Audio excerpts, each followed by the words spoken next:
So soon? It is so soon. It's been a fast year. It's been a fun year. But welcome all of you to this lovely place. Lori Darling, would you lead us in the Pledge of Allegiance? Yes, please stand and face the flag. Right behind Ken. I pledge allegiance to the flag of the United States of America and to the republic for which it stands, one nation, under God, indivisible, with liberty and justice for all. Okay, Jim Bertero, where are you? He has our thought for the day. It's been proven that a woman's mind is cleaner than a man's because it gets changed more often. Is that the Chuck Hillbilly joke or the opening? Yes. Was that sexist? Okay. So, get our little business things out of the way real quick. Are there any visiting Rotarians here this morning? Hey, you want to sing a song or no? I don't have my... Still learning the routine. I mean, it's a tough script. How long you been doing this? Oh, here. You want to sing a song? Let's sing a song. Let's wake up the neighbors. All right? How about those guys? You guys sing? Yeah, we'll sing. All right. You guys know Home on the Range? Yep. All right, because that's the whole bass section over there. You guys, everybody ready? Oh, give me a home where the buffalo roam and the deer and the antelope play, where seldom is heard a discouraging word and the skies are not cloudy all day. Home, home on the range, where the deer and the antelope play. Pay attention. Where seldom is heard a discouraging word, and the skies are not cloudy all day.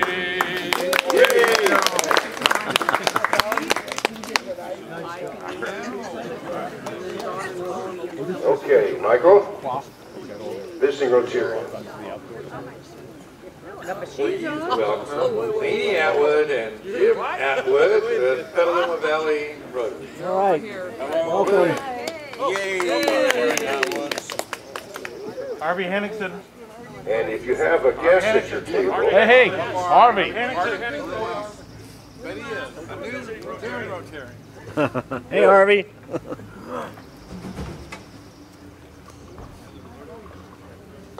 I have guests. Okay. We have guests out here.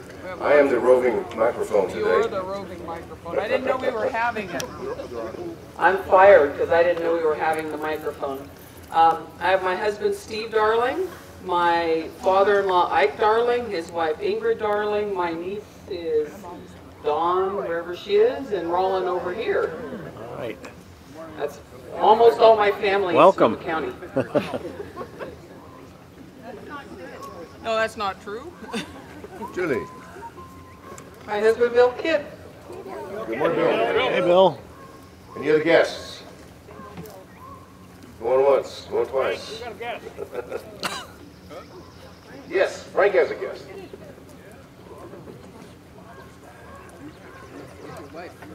I have actually two guests. One, oh, can I have two? You.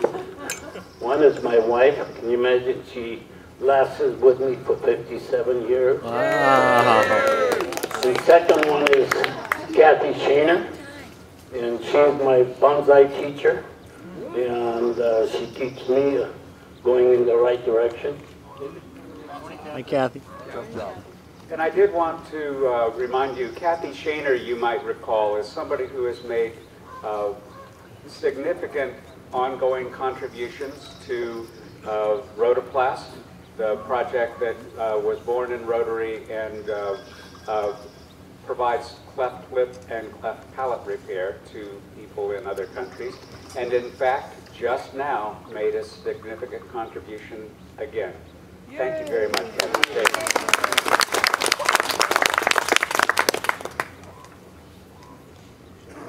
What's next?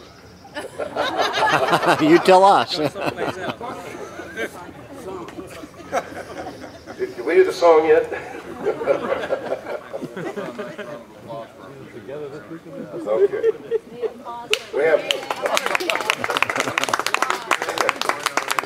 Thank you.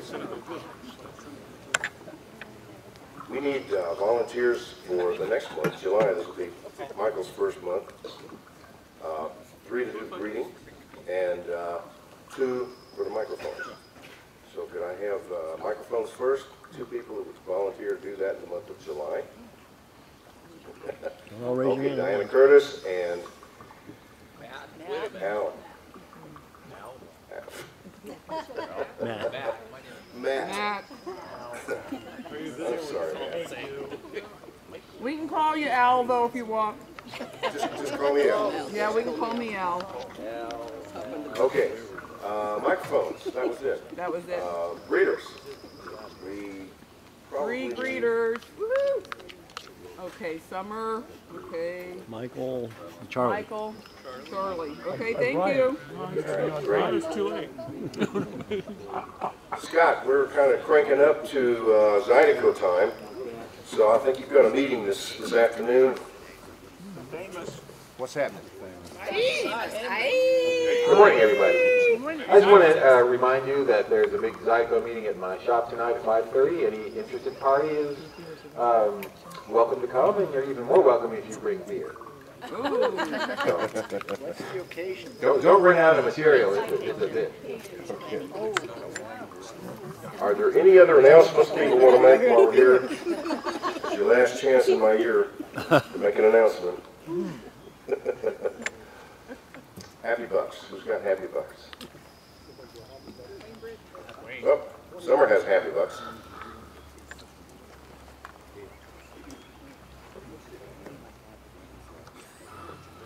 So I'm sorry I missed last Wednesday. I was on a 7 a.m. to noon webinar, long webinar.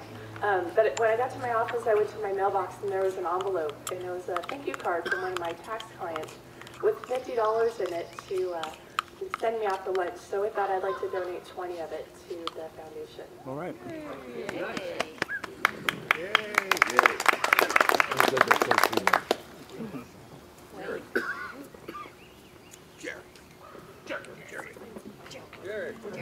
Hey, good morning. I just wanted to recognize one of our members who is an awesome bike rider, because I was looking over the list. Last Saturday, our bike club, the Santa Rosa Cycling Club, had an event called the Terrible 2, which is a 200-mile bike ride in one day that goes over every steep mountain between here and Napa County and out to the coast. And Brian Bauer, I saw Brian Bauer on the list, and just, was that you, Brian? Thank you, yes. I had no right being out there. I decided on Wednesday to do it, and it was tough.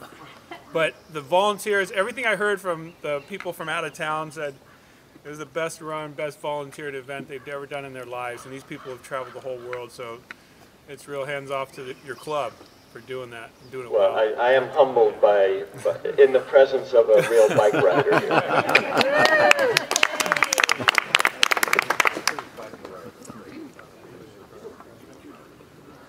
Mr. Britton.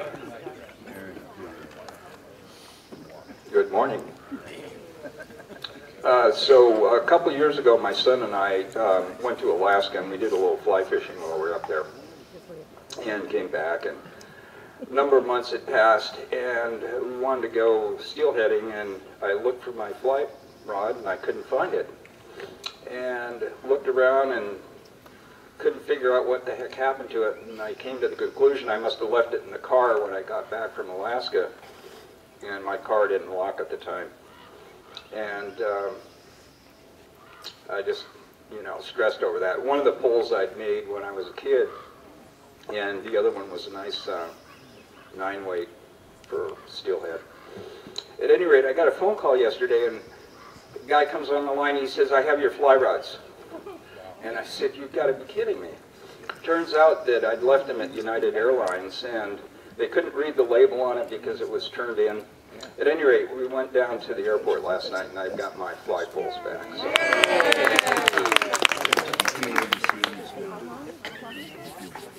Worth $100, Wayne? Okay, anybody else? Yes, Darlene. So I just got back from a really nice vacation with some family.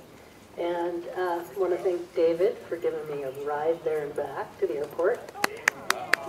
Took a load off my mind because I had an 18-year-old and a 17-year-old I was traveling with.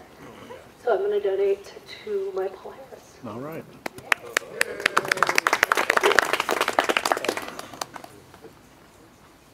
Anybody else? Terry? Wherever you are. Who? Me? Well, yes. Would you please introduce Harvey? our host, Mr. Gibson?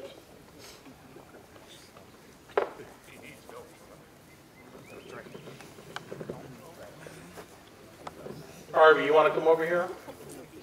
Harvey. Come on, Harvey. You're on almost. So I first met Harvey, oh man, back in my other career, and when he was supporting, donating to the Boy Scout auction, and have known him ever since. Harvey and Bob are part of the history of this county, and as this mill is. And so what you're going to learn about and what you're going to see, what you're going to smell, and certainly what you're going to hear is fascinating. And we're so grateful that they've taken the time, made the effort, and had the forethought to keep this mill up and running. And so here you go, you're on.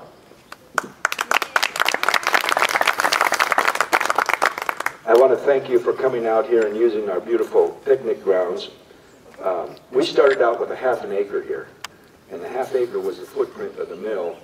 And as Bob said, our first gathering was a get together with all the crew that was still alive back in 92.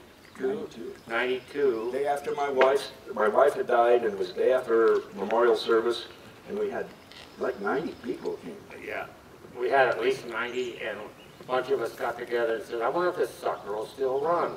Because my dad had come down over the years and oiled everything up and turned everything over at least once a month. And one of the guys had access to an air compressor. Gary Galeazzi of North Bay Monument is a friend of mine, and he came out with his truck with an air compressor, and we fired it up. Fired it up, it turned over, but it wouldn't saw logs. So we got another air compressor, and it was a little better. Dan Thompson of Thompson Sandblasting brought 2 air compressors about the size of little house trailers here. And so every time we ran for about 3 years, it was 2 days of going over to Cresco and all these rental places and renting these huge air hoses and couplings and laying them out and putting these air compressors in, which produced a higher pounds of air, but did not have as much power as steam. And why was that, Bob? That's a good question. Thanks a lot for doing that. But it wasn't the same. You didn't have the exhaust. You didn't have the smells. But it would saw lumber. But about that time, one of the fellows named John Allen knew John Greco down in South San Francisco had a South Bay boiler works. And he donated the boiler that we're using today. We put about $5,000 into it to get it where it is now. But now we run on steam, but it's only 130 pounds of steam, where the old one was 150 pounds of steam. I'm going to answer that question they asked. The reason it did not have as much power on air, even though it was a higher pressure than steam, is because steam is always expanding. Okay, so it has this, and the unique thing about a steam engine, there's several unique things about them. Number one, they don't sound like an engine, they sound more like you and I breathing. They go, and the other unique thing is that they're always under power. So instead of having a piston at the end of a rod, the rod goes through the piston. It's more like a washer, and there's these side valves so that the steam pushes it this way, and then it releases, and then steam pushes it that way. There's three components you need for a steam-powered sawmill. Number one is you need a source of water close by. You need to heat it up. And what's the third thing, Bob? I forgot. You always do that to me. I don't know anything. Anyway, we used to run this mill on the products that were cut here. So the sawdust and the scrap wood went to Mr. Rutledge. And Mr. Rutledge had a complexion that's very close to this. It was gray. He had heart problems, and he walked around like this. And when his father was known for yelling at people, and Bob has inherited that trait, which we all appreciate. And when the steam would go down, Ralph would go lean over the railing and he'd say, "God damn it, Rutledge, give me some more steam." And so at a point he had a series of heart attacks and he could no longer work here. And it took two guys to replace him, even though he went so slow. Every move he made counted. So this is a labor-intensive operation here. It really goes back to the 1800s. The steam engines are 1800s. The mill first was put together in 1913 in Coleman Valley. Any of you that are familiar with Coleman Valley Road, if you are going out to the ocean and you drive by the schoolhouse, then you come to a corner in the road, and that's the Hendron Ranch. And that was a sawmill there. And as a matter of fact, the head rig timbers are still inside the barn there.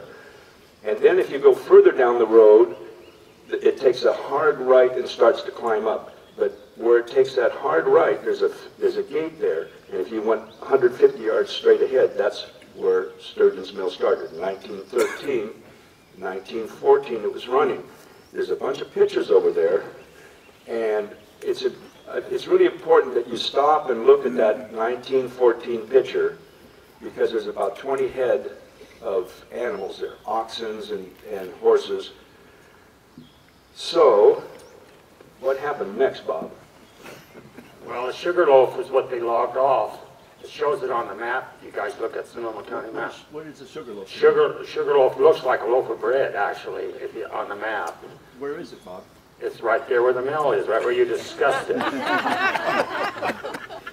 And they logged about 1 million feet off that, and then they run out of logs.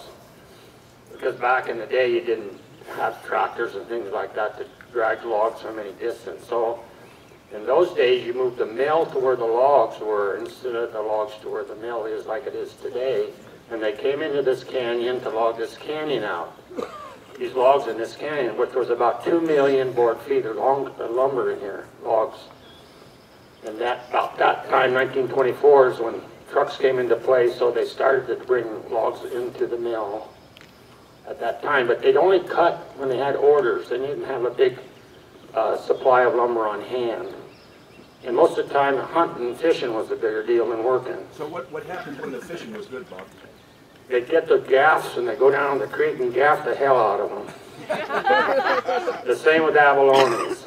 Had a big, most of the time the abalone tides would be in the morning. They'd all be down there abaloneing. There was no limit then. I think the limit was as many as you could carry. And then buck season, they forgot work entirely, buck season, and took off buck hunting. So, when you go through the mill today, there's two components here to this mill. Every piece of milling equipment on the top floor has a steam engine directly below it that runs it. And go back to when they moved this sawmill from Coleman Valley to here, they put everything on skids and wagons, and they drug it 7 miles inland here. They saved everything. The tin roof, well, there wasn't a tin roof then. It was a shingle roof. Yeah, that's right. And when you look at the picture of the old mill, it's a shake roof, and there's 3 or 4 wine barrels on the top of the roof with ropes going each way, and that was a fire extinguisher. You pulled the rope and hoped that it put the fire out. When you're up above with the milling equipment, you can't hear the steam engines down below. When you're in the engine room, all you can hear is a and you can hear the mill groaning and rumbling and stuff like that. But there's the only communication in this mill. We have two whistles. We have a big whistle that was blown to start the day at lunchtime, at break time, lunchtime, break time, quitting time. But there's a little whistle that is a signal whistle, and the most important signal is one long beep, which means stop.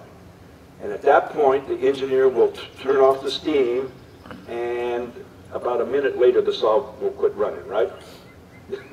So it's, you know, we have safety meetings every time we come here, and there's no mistakes that can be made because everything's pretty dangerous here. When you go inside the mill, please do not step on the rails where the carriage goes back and forth, because usually it's slippery and people have a tendency to get off balance there. Harvey made me think of this. There's nobody been hurt badly in this sawmill since 1913. One fella, I guess you could call it a little hurt, he cut off about 3 of his fingers on a trim saw, just the ends, so that I don't think that counts. But he got that pretty good until now. All these years that nobody been hospitalized because of an injury due to working in this sawmill. Except me. I broke my leg out in the woods one time, but we won't count that. Someone disagrees with you. So we have 70 volunteers. They all have jobs just like you do, but they have an interest in history and they have an interest in steam. John? Mention what Bob's dad did at the end of World War II. Oh. My dad at the end of World War II tied the whistle down. Now we got a pretty big whistle. You're going to hear it in a few minutes.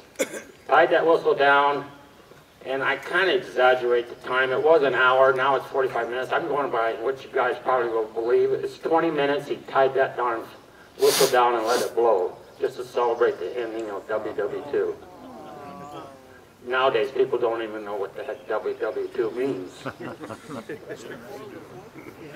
It's important today when you come up to the mill that when we shut it down and let you in to come look at the equipment, that you talk to the crew members and let them explain what's going on.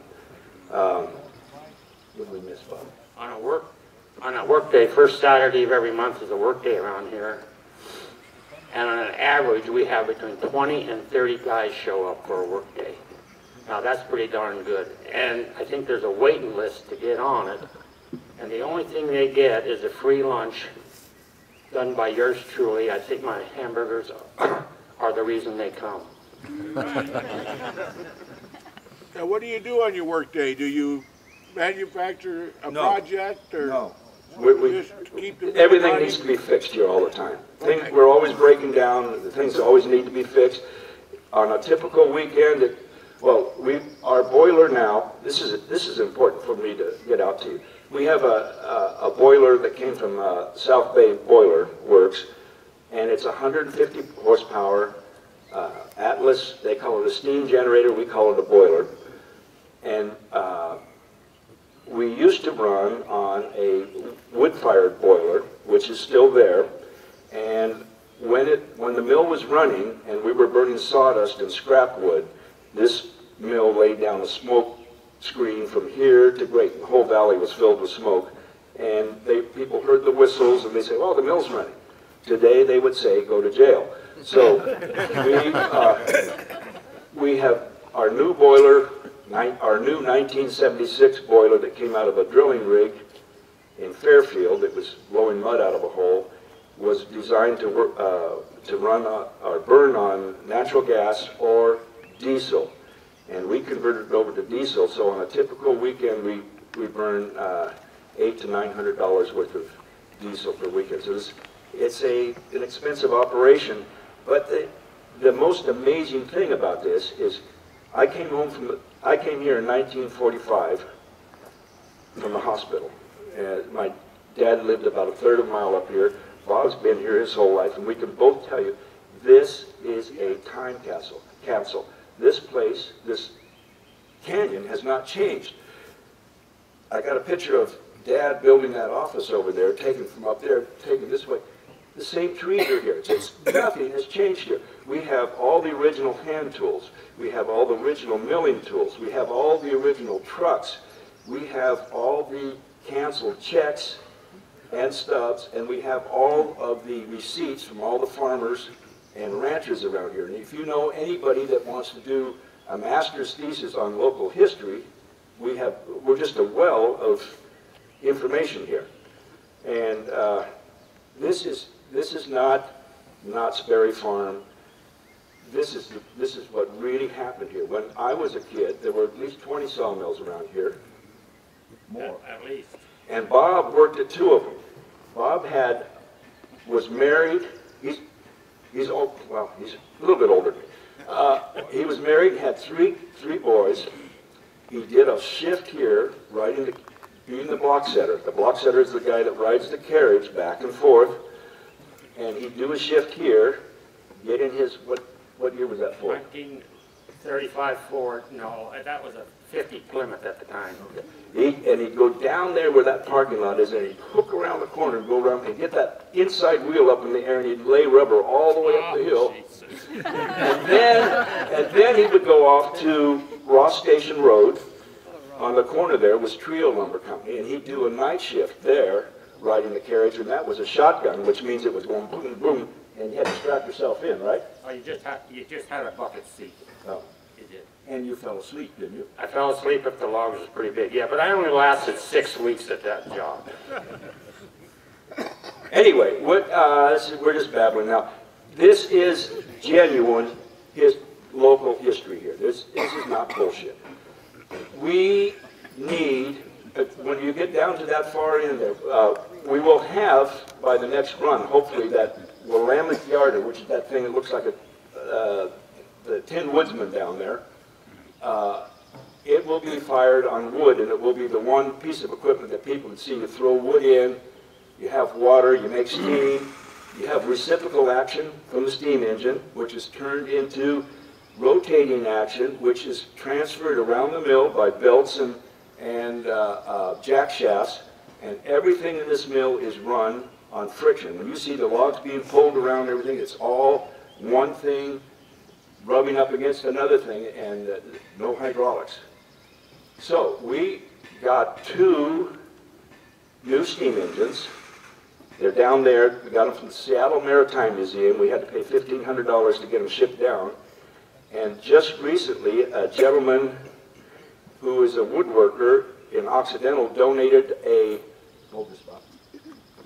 44-inch wide planer, which would cost how much new? That thing probably cost $30,000 new.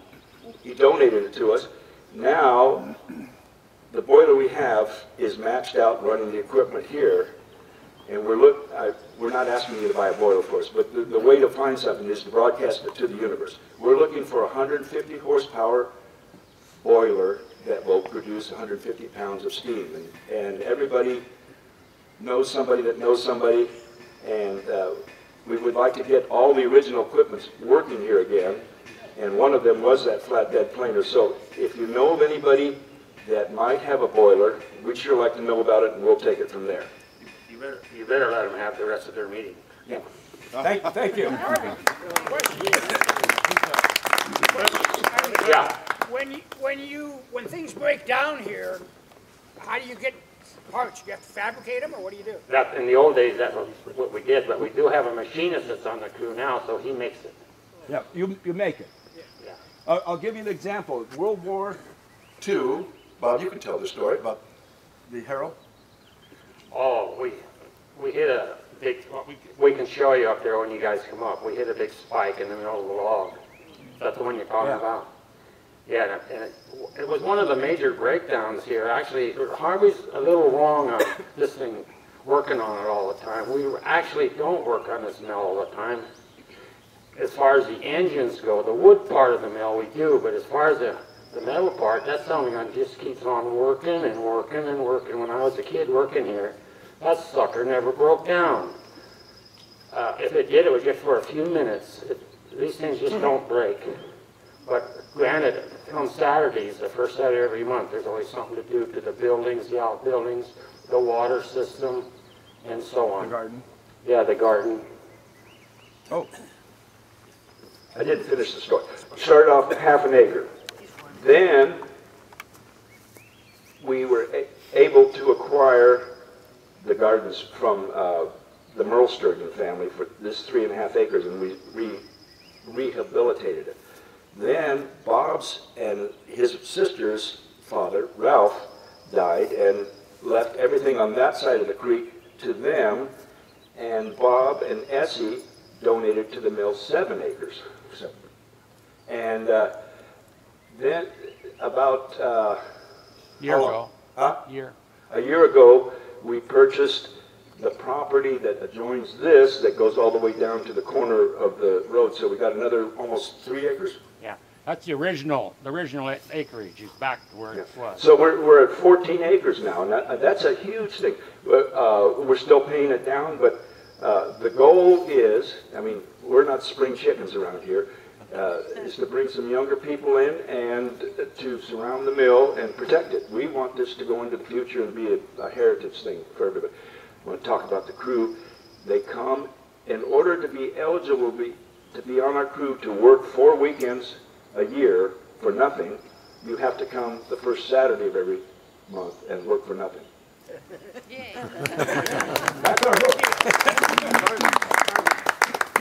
Where do you guys get your lumber that you cut, and then what do you do with it? Do you sell it, or? Okay. All of our logs are donated by people. We don't go out and cut them down. The ones that are up there now are from my campground, and that January storm blew down about a half dozen trees, maybe more than that, 8. The redwoods, when you cut the original ones, they send out a ring of trees around them. Sometimes they go off the stump, and then in the windstorms they tend to break off. So we get donated logs, and the deal is, if we have people call us all the time, would you come and get my log and cut it for us, and this is what I'd like out of it.